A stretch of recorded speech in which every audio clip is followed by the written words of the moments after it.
بسم اللہ الرحمن الرحیم۔ السلام علیکم عزیز طلبہ،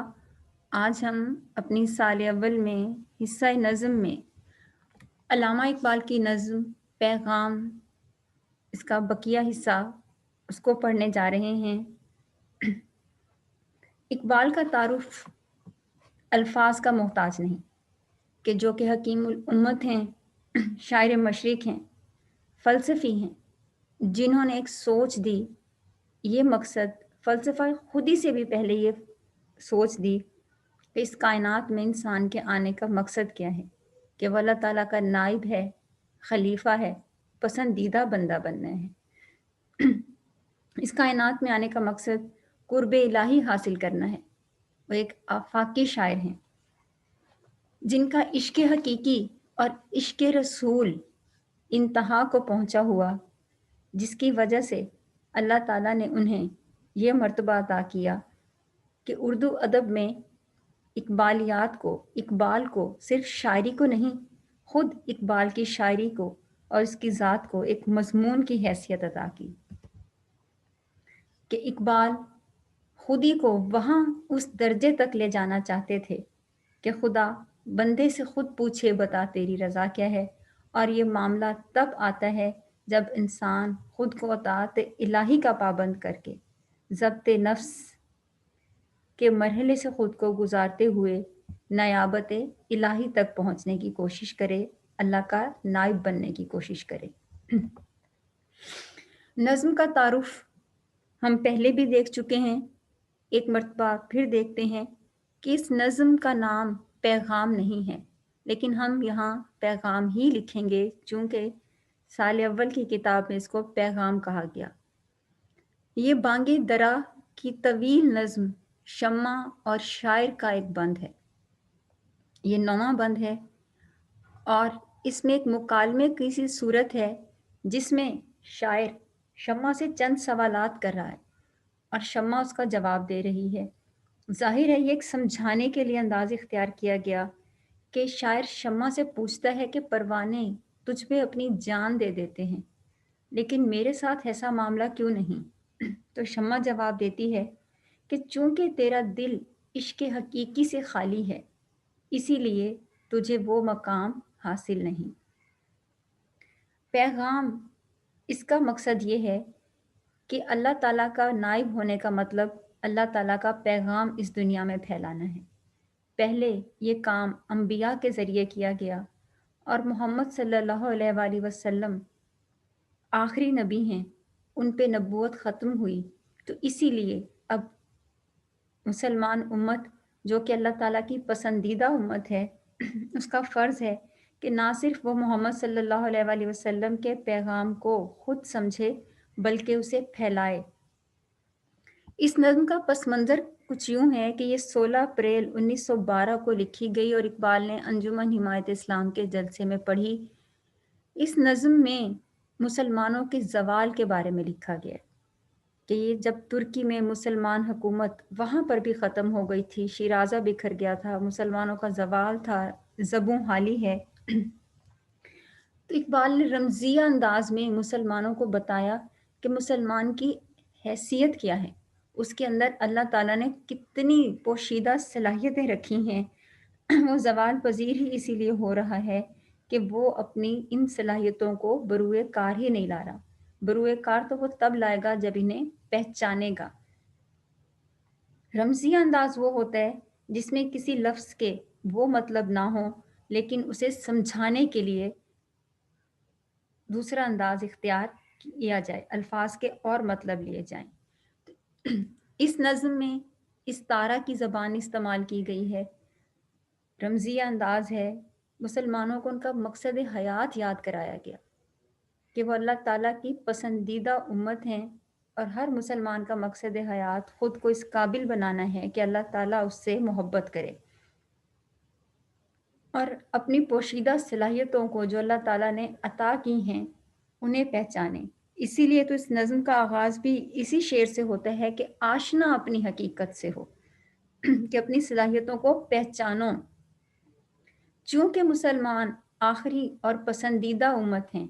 اسی لیے محمد صلی اللہ علیہ وآلہ وسلم کے پیغام کو پھیلانا ان کا فرض ہے، لیکن افسوس اقبال کو اس بات پہ ہے کہ مسلمانوں نے جو کردار ادا کرنا تھا وہ خود اپنا مقام بھول چکے ہیں۔ نظم کے بقیہ اشعار دیکھتے ہیں کہ وائے نادانی کہ تو محتاج ساقی ہو گیا، میں بھی تو، مینا بھی تو، ساقی بھی تو، محفل بھی تو۔ وائے افسوس کے معنوں میں ہے، نادانی کہ تیری نادانی پہ افسوس ہے، ساقی شراب پلانے والا، میں شراب کو کہا گیا، مینا شراب کی سراہی، ساقی گری اپنے لیے کرنا، اپنے لیے خود شراب پینا، اور ساری محفل تیرے لیے سجائی گئی۔ عزیز طلبہ، یہ اس نظم کا 5واں شعر ہے جو یہاں پہ پہلا شعر نظر آ رہا ہے۔ اس کا مفہوم دیکھتے ہیں کہ افسوس کہ تو ساقی کا محتاج ہو گیا۔ ساقی سے مراد اقوام مغرب ہے۔ شاعر کہتا ہے کہ نایاب شراب میں تیرے پاس ہے، مینا وہ کم بھی نہیں، پوری سراہی ہے، یہ محفل تیرے لیے سجی ہے، تو اپنی ساقی گری خود کر، یعنی وہ شراب خود ڈال کے پی۔ یہاں پہ مراد محفل سے مراد کائنات ہے، تو شاعر کہتا ہے کہ افسوس اس بات کا ہے کہ تو مغربی اقوام کا محتاج ہو گیا، تیرے پاس کسی چیز کی کمی نہیں، تو اپنی ترقی کے لیے سمجھتا ہے کہ مغربی اقوام کی پیروی کر کے، ان کی اندھا دھند تقلید کر کے تو ترقی کر لے گا، تو ایسا ناممکن ہے۔ میں سے مراد اسلامی تعلیمات، شاعر کہتا ہے کہ وہ تمام اسلامی تعلیمات تیرے پاس موجود ہیں جن کے اصولوں کو اپنا کے مغرب ترقی کر گیا۔ مغرب ہمارے کتب خانوں کو لوٹ کر ترقی کر گیا، کہ اقبال نے ہی اپنی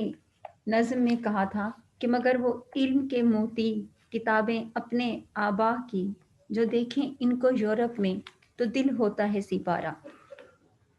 شاعر کہتے ہیں کہ مینا سراہی تیرے پاس کمی نہیں ہے ان ہدایات کی، قرآن پاک مکمل ضابطۂ حیات ہے اور تیرے پاس وہ موجود ہے، تو پھر کیا تو ان پہ عمل نہیں کر سکتا؟ تو نے تو دنیا کو راستہ دکھانا تھا،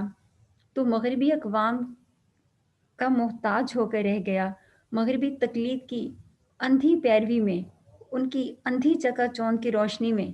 تو یہ سمجھ ہی نہ سکا کہ جو کچھ مغرب کے پاس ہے اس کی جڑیں کھوکھلی ہیں، مغرب کے پاس کوئی بنیاد نہیں، تیرے پاس تو تمام اسلامی تعلیمات اور اقدار موجود ہیں۔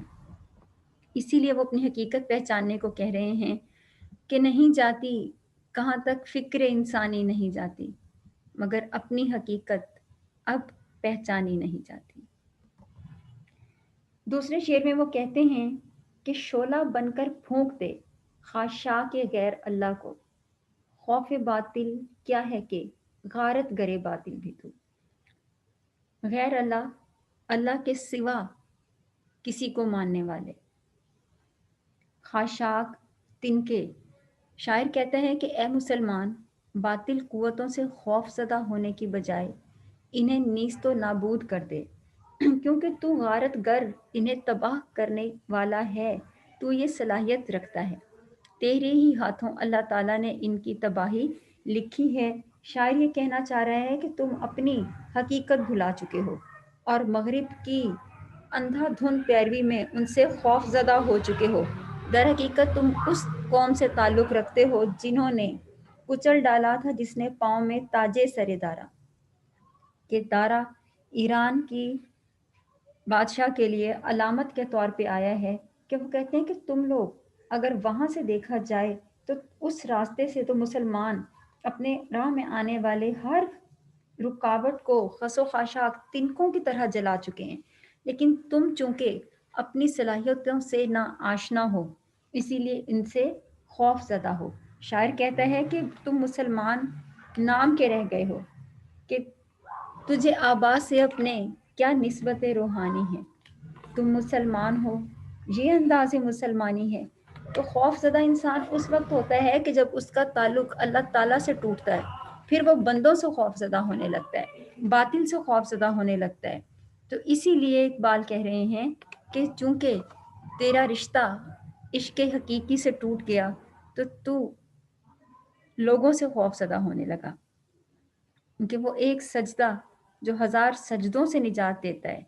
اس کے سامنے سر جھکا کے دوسروں کو خوف نہیں رہتا۔ تو شاعر یہی کہہ رہا ہے کہ وہ لوگ جو اللہ کے سوا کسی کے نام لیوا ہیں وہ تجھے خوف زدہ کریں،